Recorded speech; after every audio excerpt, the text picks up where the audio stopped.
Hey everyone. We need to talk about something big, something that's flying under the radar but could have a massive impact on millions of Americans. Congress just quietly passed a new tax rule, and let me tell you, it's not good news for the middle class. In fact, it's being called a slow-motion disaster that could erode middle-class security over the next decade. And here's the kicker. It's all happening with barely any public debate or media coverage. Now, I know taxes aren't exactly the most exciting topic, but this isn't just about numbers on a spreadsheet. This is about your paycheck, your savings, your retirement, and the future of the American middle class. So let's break it down. The new law is called the Simplified Revenue Enhancement Act. Sounds harmless, right? But don't let the name fool you. This isn't about simplifying anything. It's about shifting the tax burden onto middle-income families while giving high earners a free pass.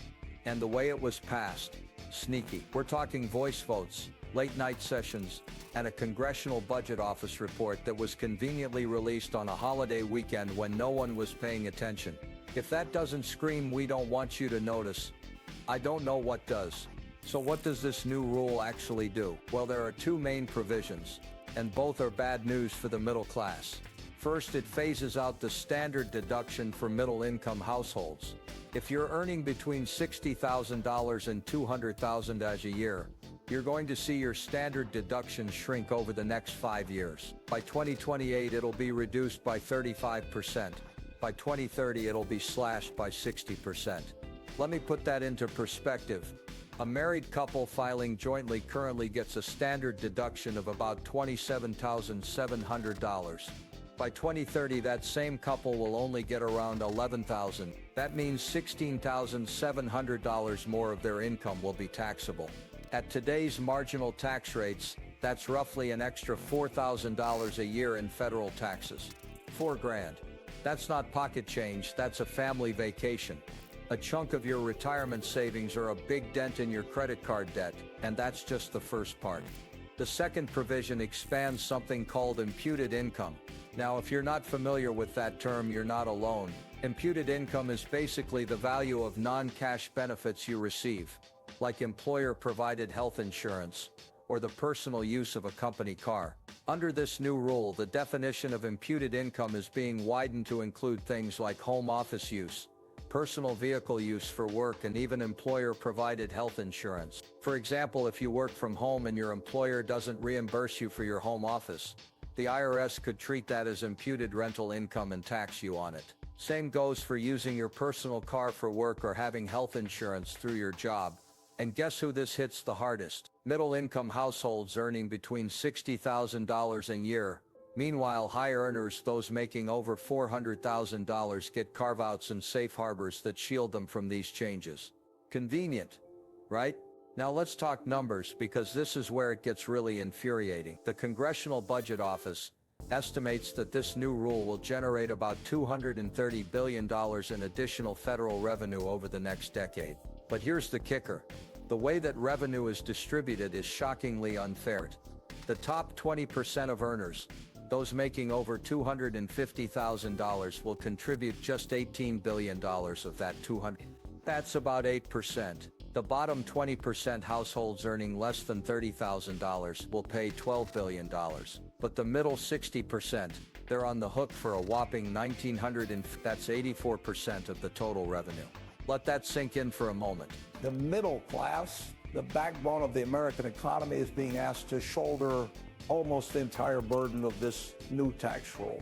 And it's not just about the numbers, it's about the mechanisms of inequity. High-income taxpayers have access to all kinds of loopholes and tax preferences that the rest of us don't. Capital gains rates, carried interest dynasty trusts, opportunity zones, you name it. These are the tools that the wealthy use to preserve and grow their wealth, and none of them are touched by this new rule.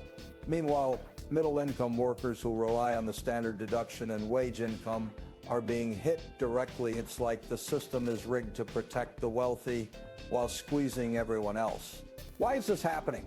Well, the piece I read makes a pretty compelling case that it comes down to political influence. High earners have lobbyists, campaign donations, and direct access to lawmakers. The middle class, not so much. And the way this law was passed, with minimal debate, voice votes, and a late release of the CBO scoring suggests that Congress knew this wouldn't sit well with the public. They didn't want accountability, so they buried it. But let's get back to what this means for you and your family. The immediate impact is obvious: less disposable income. If you're paying an extra $3,000 to $6,000 a year in taxes, that's money you're not spending on groceries, gas, or your kids' education. It's money you're not saving for a rainy day or putting into your retirement account. And speaking of retirement, this rule is going to make it even harder for middle-class families to save for the future. According to Federal Reserve data, the median retirement balance for American households is already alarmingly low. This new tax burden is only going to make that worse, but the ripple effects go beyond individual households. When people have less money to spend, it hurts the entire economy. Lower consumer spending means less demand for goods and services, which in turn means job losses in retail, hospitality, and other sectors. It also means less demand for housing and mortgages, which could cool the construction industry and related fields. And let's not forget about the impact on retirement accounts and pension funds. If consumer-facing companies see their valuations drop because of reduced spending, that's going to hurt your 401k or IRA. It's a vicious cycle, and it all starts with this one piece of legislation. Over the long term, the stakes are even higher. The middle class is already under pressure from wage stagnation, rising costs, and economic uncertainty. This new tax rule is like pouring gasoline on a fire.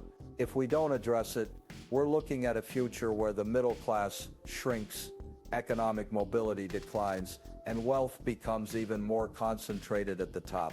It's a recipe for social and economic stratification, and it's not the America most of us want to live in. All right, let's keep going. We've covered the basics of what this new tax rule does and how it impacts middle-class families.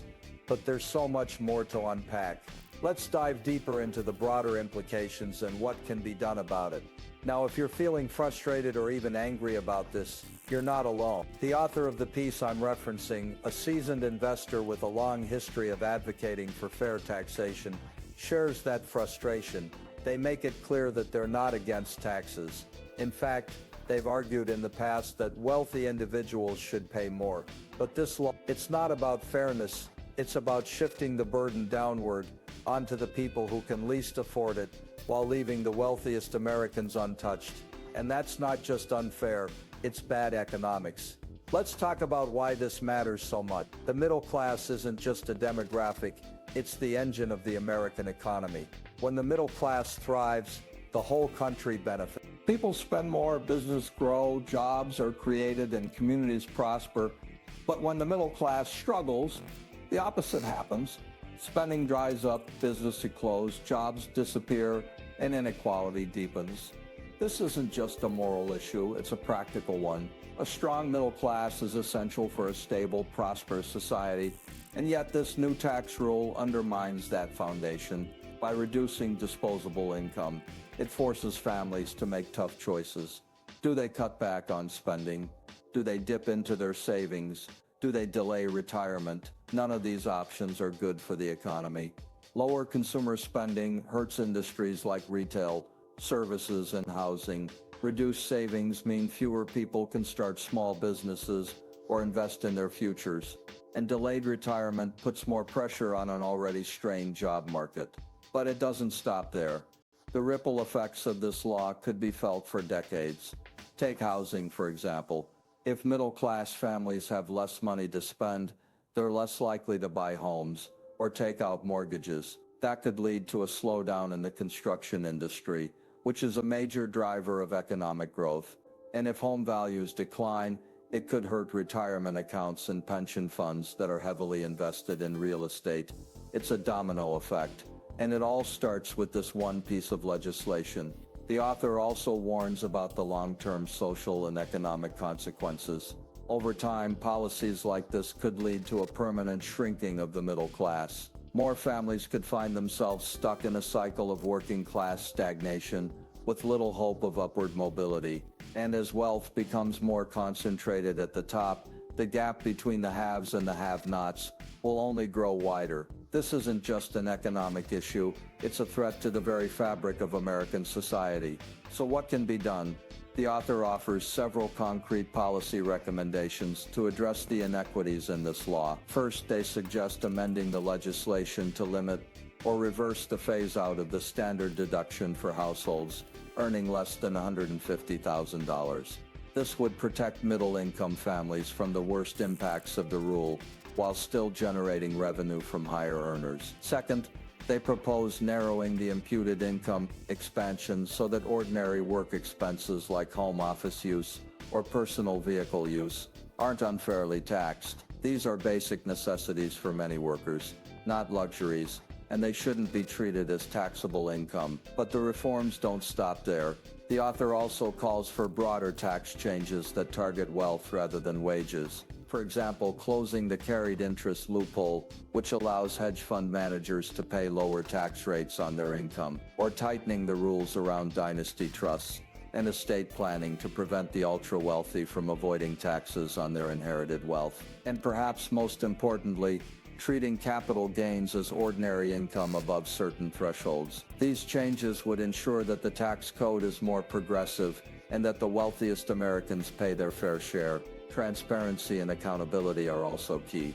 The author argues that Congress should be required to report annually on the distributional impact of the tax code. In other words, who's paying more, who's paying less, and how those changes are affecting different income groups over time. This kind of transparency would make it harder for lawmakers to pass regressive policies in the future. And finally, the author emphasizes the importance of addressing wage stagnation. For decades, worker productivity has increased, but wages have barely budged. Strengthening worker bargaining power, linking wages to productivity, and reducing monopsony power in labor markets could help restore real income growth for middle-class families.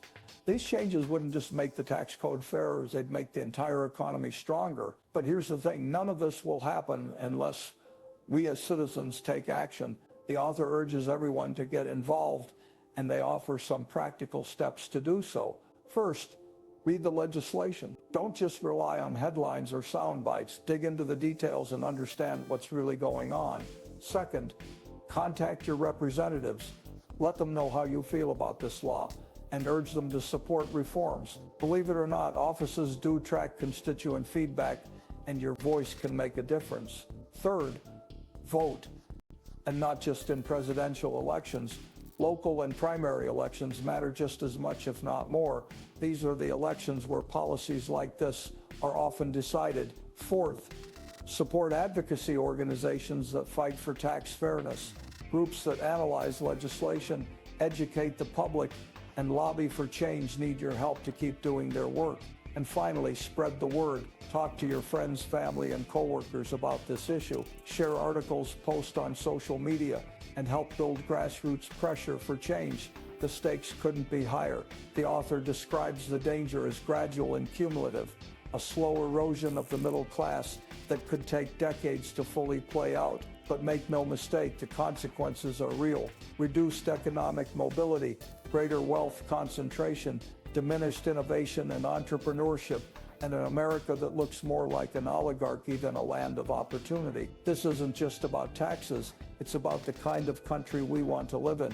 And that brings us to the final point.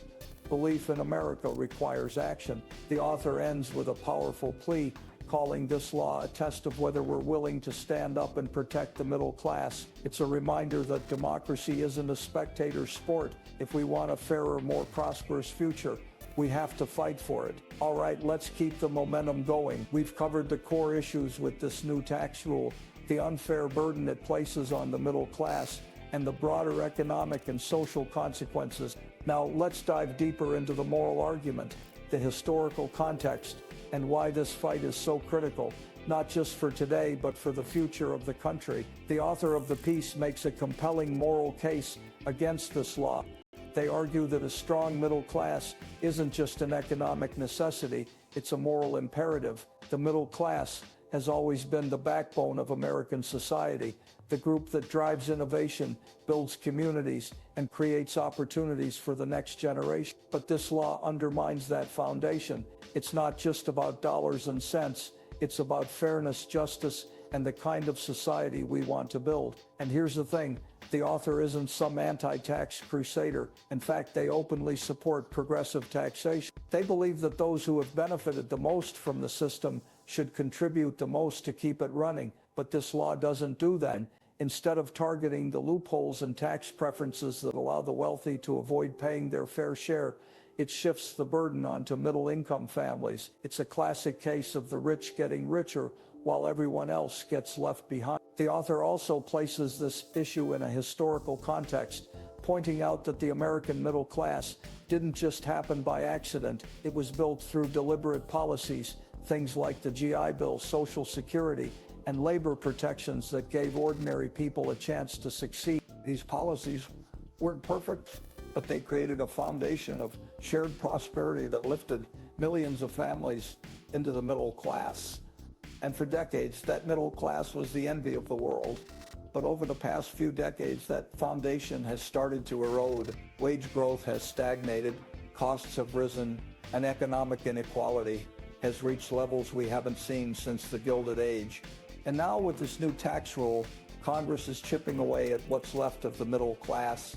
The author warns that if we don't reverse course, we could be heading toward a future where the American dream is out of reach for all but the wealthiest few.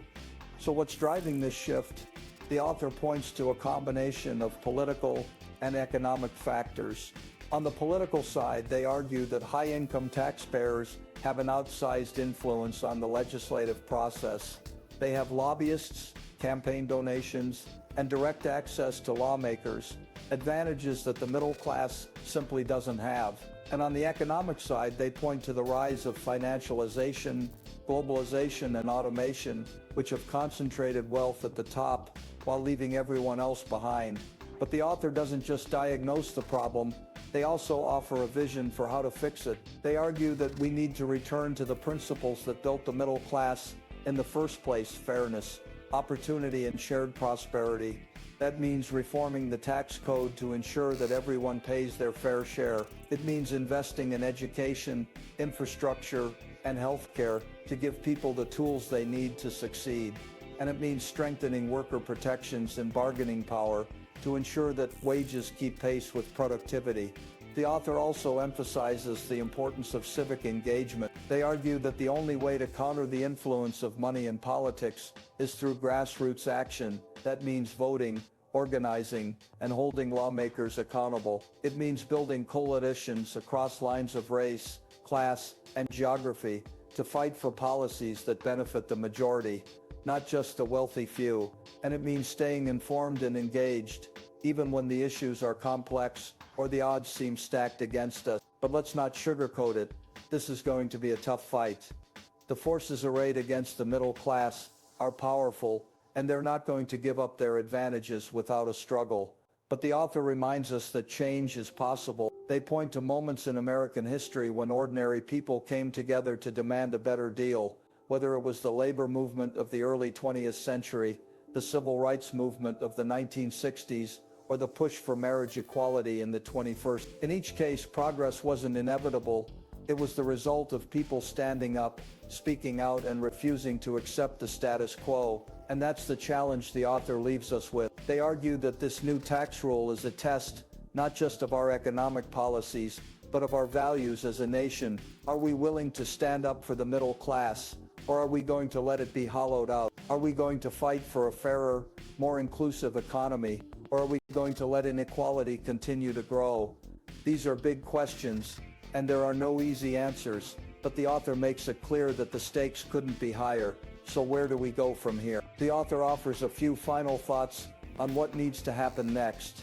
First, they call on Congress to revisit this legislation and make it fairer. That means reversing the phase-out of the standard deduction for middle-income families, narrowing the imputed income rules, and targeting tax reforms at the wealthy instead of the middle class. Second, they call for broader reforms to the tax code, including closing loopholes, taxing capital gains as ordinary income, and increasing transparency around who pays what. And third, they call for a renewed focus on policies that support the middle class, from wage growth to affordable housing to retirement security. But the author also makes it clear that change won't come from Congress alone. It's going to take pressure from ordinary people like you and me, demanding a better deal. That means staying informed, getting involved, and refusing to accept policies that hurt the majority to benefit the few. It means building a movement for tax fairness and economic justice that can't be ignored. And it means believing that a better future is possible even when the odds seem stacked against us. All right, let's bring this home. We've covered the details of the new tax rule, its impact on the middle class, the broader economic and social consequences, and the moral and historical arguments against it. Now let's focus on what we as citizens can do to fight back and why this moment is so critical for the future of the country. The author ends their piece with a powerful call to action, urging all of us to step up and take responsibility for the direction of our nation. They remind us that democracy isn't a spectator sport. It's something we all have to participate in if we want it to work. And when it comes to an issue as important as the survival of the middle class, sitting on the sidelines simply isn't an option. So what can you do? First and foremost, educate yourself. The author stresses the importance of reading beyond the headlines and understanding the details of legislation like this. It's easy to get caught up in sound bites or partisan talking points, but the real story is often buried in the fine print. By taking the time to dig deeper, you'll be better equipped to have informed conversations and advocate for change. Next, contact your representatives.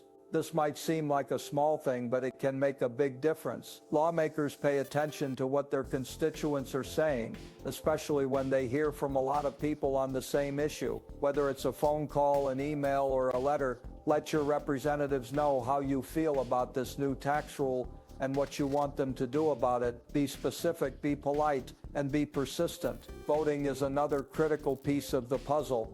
And not just in presidential elections, local and primary elections are just as important, if not more so. These are the elections where policies like this are often decided, and they're where your vote can have the biggest impact. So make sure you're registered, know when and where to vote, and encourage your friends and family to do the same. The author also emphasizes the importance of supporting advocacy organizations that fight for tax fairness and economic justice. These groups play a vital role in analyzing legislation, educating the public, and lobbying for change. Whether it's through donations, volunteering, or simply sharing their work on social media, there are many ways to support their efforts. And finally, spread the word. Talk to your neighbors, your coworkers, your family, and your friends. Share articles, post on social media, and help build grassroots pressure for change. The more people understand what's at stake, the harder it will be for lawmakers to ignore the issue. But the author doesn't stop there. They also offer a broader warning about the stakes of this moment. They describe the danger as gradual and cumulative, a slow erosion of the middle class that could take decades to fully play out. But make no mistake, the consequences are real. If we don't address this now, we could be looking at a future where economic mobility is a thing of the past, where wealth is concentrated in the hands of a few, and where the American dream is out of reach for most people. The author paints a stark picture of what that future could look like. Imagine a country where the middle class has all but disappeared, where most families are stuck in a cycle of working class stagnation, and where the gap between the rich and the poor is wider than ever. Imagine a country where innovation and entrepreneurship are stifled because people can't afford to take risks, where retirement security is a distant memory, and where economic inequality leads to social and political instability. That's the path we're on if we don't take action. But the author also offers a message of hope. They remind us that change is possible even in the face of powerful opposition. They point to moments in American history when ordinary people came together to demand a better deal, whether it was the labor movement, the civil rights movement, or the fight for marriage equality. In each case, progress wasn't inevitable. It was the result of people standing up, speaking out, and refusing to accept the status quo. And that's the challenge the author leaves us with. They argue that this new tax rule is a test not just of our economic policies, but of our values as a nation. Are we willing to stand up for the middle class, or are we going to let it be hollowed out? Are we going to fight for a fairer, more inclusive economy, or are we going to let inequality continue to grow? These are big questions, and there are no easy answers, but the author makes it clear that the stakes couldn't be higher. So where do we go from here? The author offers a few final thoughts on what needs to happen next. First, they call on Congress to revisit this legislation and make it fairer. That means reversing the phase out of the standard deduction for middle-income families, narrowing the imputed income rules, and targeting tax reforms at the wealthy instead of the middle class. Second, they call for broader reforms to the tax code, including closing loopholes, taxing capital gains as ordinary income, and increasing transparency around who pays what. And third, they call for a renewed focus on policies that support the middle class, from wage growth to affordable housing to retirement security.